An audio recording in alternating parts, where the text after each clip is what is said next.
Em meio à cinzenta paisagem urbana de São Paulo, no início dos anos 80, onde a efervescência do rock brasileiro começava a ganhar força sob o peso da transição da ditadura para a redemocratização, nascia um dos nomes mais emblemáticos do cenário nacional: a banda Ira. A capital paulista fervia com as transformações sociais.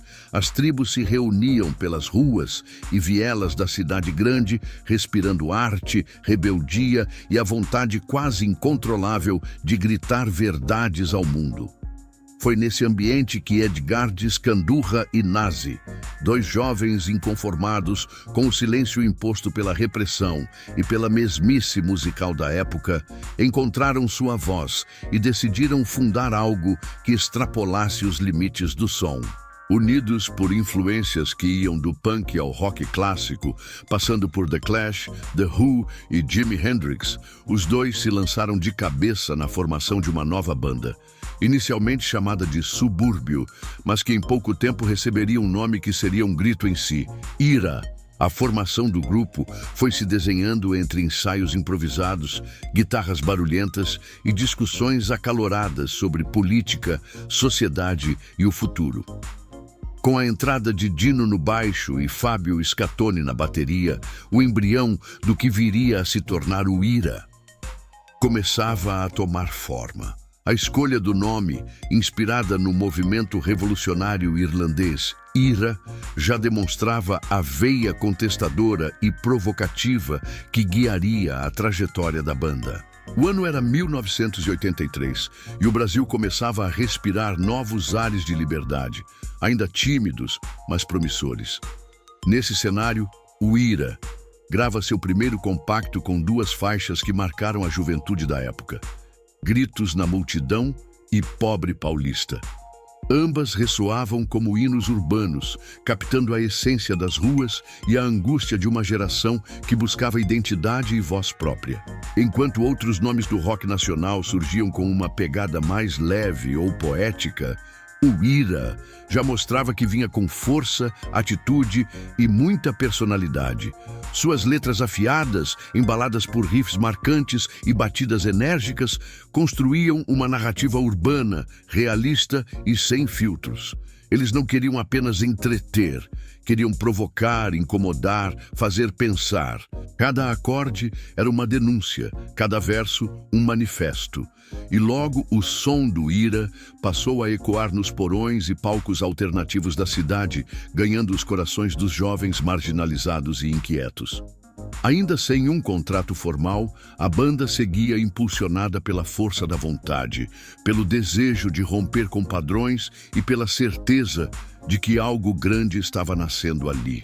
O cenário estava pronto, os personagens haviam se encontrado e a história do Ira estava apenas começando. Com o sucesso inicial do compacto e a energia dos primeiros shows, o Ira atraiu a atenção da gravadora WEA, que enxergou ali não apenas uma banda promissora, mas sim uma força emergente da juventude brasileira.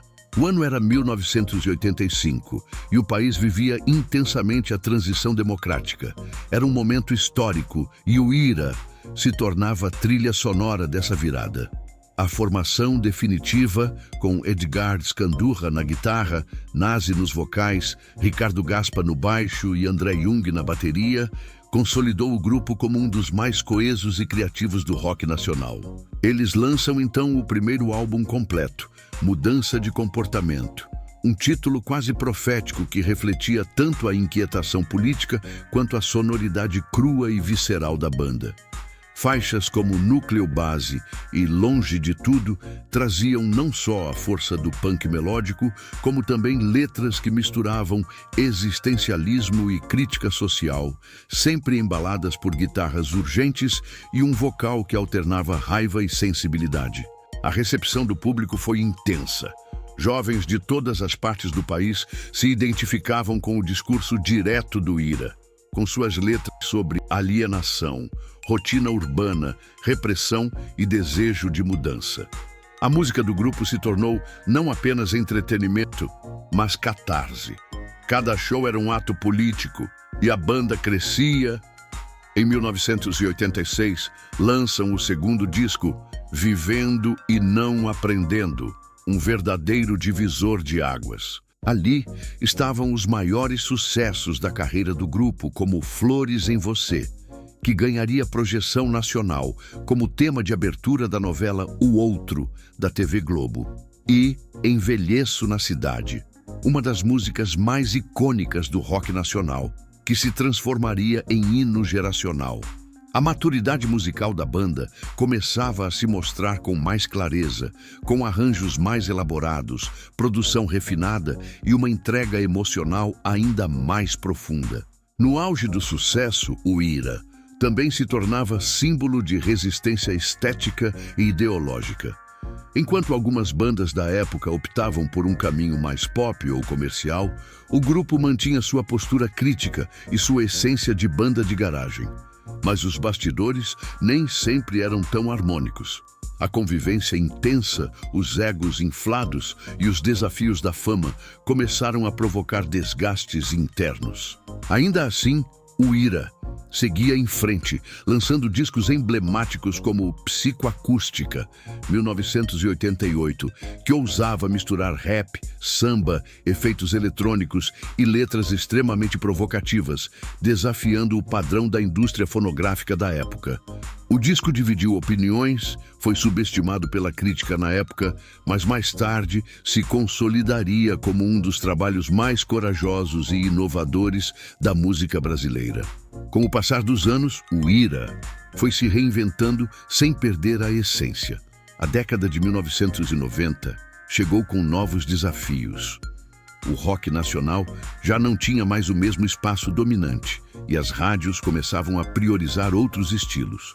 Ainda assim, a banda seguiu ativa, lançando novos álbuns como Música Calma para Pessoas Nervosas e Você Não Sabe Quem Eu Sou, mantendo sua base fiel de fãs. As turnês continuavam lotadas e a força dos clássicos da banda garantiam ao Ira um lugar fixo no imaginário popular.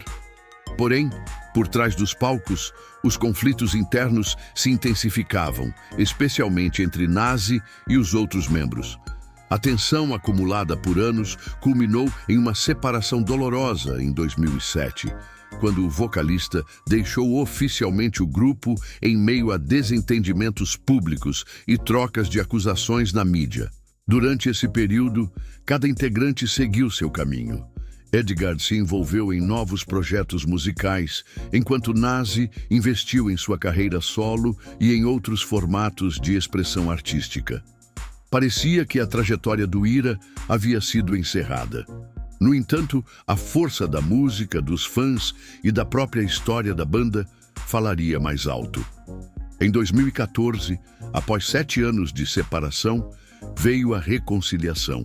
Nazi e Edgard anunciaram o retorno do Ira, recomeçando com o álbum acústico Ira Folk, que trouxe releituras dos clássicos da banda e novas composições, revelando uma sonoridade mais introspectiva, mas com a mesma intensidade emocional de sempre. O retorno foi celebrado com emoção pelo público, que lotou shows e mostrou que a chama do rock brasileiro ainda estava acesa e que o Ira continuava sendo uma de suas principais representantes. Hoje, o Ira é muito mais do que uma banda. É um capítulo essencial da história da música brasileira. Sua sonoridade única, sua postura crítica, sua autenticidade e, acima de tudo, sua capacidade de se reinventar sem perder sua identidade, transformaram o grupo em uma verdadeira instituição do rock nacional. A trajetória de Scandurra, Nazi e companhia é marcada por coragem, paixão, rupturas e reencontros. Uma saga musical que ainda reverbera, com a mesma fúria e verdade que inspiraram sua criação lá atrás, nos becos de São Paulo. Se você chegou até aqui e sentiu essa história te tocar de alguma forma, inscreva-se no canal, curta esse vídeo, compartilhe com alguém que ama música de verdade e, claro, deixe um comentário dizendo qual música do Ira marcou sua vida. Até o próximo documentário.